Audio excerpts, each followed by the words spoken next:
Hello there everyone, welcome back to our channel. In today's quick video, you are going to see how to see your Instagram password. It's actually pretty easy, so don't skip the video so you don't miss any part. Head over to your Instagram application. Once you're there, make sure you have logged in into your desired account and then head over to your profile by tapping the profile icon on the lower right corner.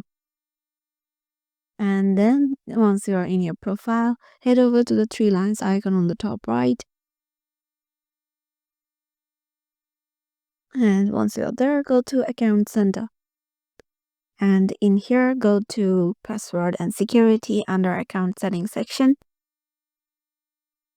And here you will find the Change Password option.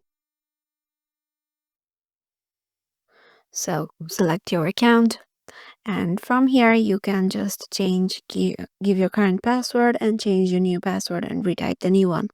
But there is no visible way to change to see actually your password that is currently in use. So there is no visible password showing option. So yeah, this is the thing we needed to tell you.